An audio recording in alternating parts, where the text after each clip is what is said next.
All righty. Happy Friday to you. Julia Swift is here on this very snowy morning with our movie review. Yeah, we're talking about wildlife today. Wildlife. And I'm actually glad that there wasn't a clip today because Wildlife is a film with very sparse images that's really about the acting, and I don't know what clip they could have shown that wouldn't have given away too much about the ending of the movie. Okay. Do you know what I mean? Because all of the huge emotional moments give away things that you don't really know in the beginning. So let me back up. Let's back it up. Okay, so do you remember Paul Dano? He's an actor. He's actually in the Dan Moore. He plays David Sweat in the miniseries right now. He does. So he's an actor, and he wrote and directed this film, and it's based on a book, and he co-wrote it with his partner, Zoe Kazan, who is the granddaughter of screenwriters and the daughter of screenwriter, mother and father, both screenwriters.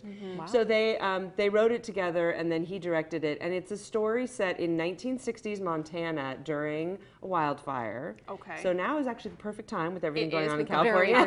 Very true, yeah.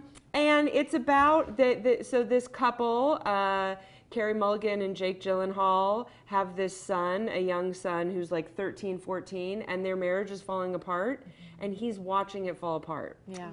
So we are the child, and we are stuck in this 1960s perfectly decorated, you know, the production design is amazing house with this family that's just falling apart.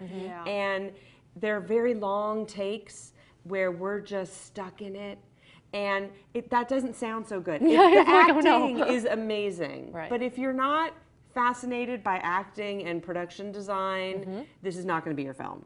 This is a film that is going to be frustrating for a lot of people because it feels like Dano thought of 5 different images from his childhood and from the 60s, even though it was based on a book. The kid that he had starring in it looks just like he did when he was in Little Miss Sunshine. It's so funny. Wow. Basically cast himself. Yeah. And it feels like he had these 5 images, and then he got the actors together and said, I'm going to let you play in this world.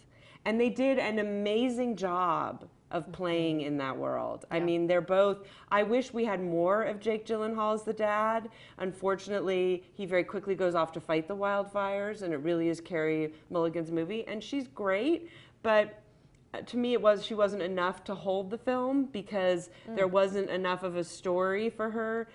It was more like an acting exercise, an amazing, wonderful acting exercise. So if you're fascinating with acting, then this is the film for you. But if you're really looking to immerse yourself in a story, this is more an emotional acting exercise, more like a play. It felt much more like going to see a play. So will some people think it's a little slow? Yeah. Absolutely. Yeah. Okay. Okay. Good to know. Cool. All right. But it will get nominated for definitely for the acting for the Academy Awards, for all the awards. Oh, I the think acting was amazing. That in itself is reason to go see it. That's what counts. I wish we had more of Jake. He was so good in it. Don't we all wish that? Don't we all wish that we had more Jake Gyllenhaal in our lives? And we have lots of big movies opening, so I'm really, you know, now we're going into blockbuster season. I know. So I'm excited. You know, get some popcorn, get your huge soda, maybe some red vine. So ready.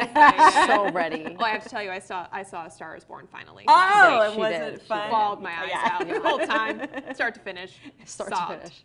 And that song is stuck in your head? All the time. Yes. It plays on the radio too. I mean, you can hear it all the time. You can't escape it. Oh yeah, I had to tell you that. All right, well, if you want another movie to go see, Wildlife sounds pretty good. Enjoy. We'll be right back. Thanks, Julia.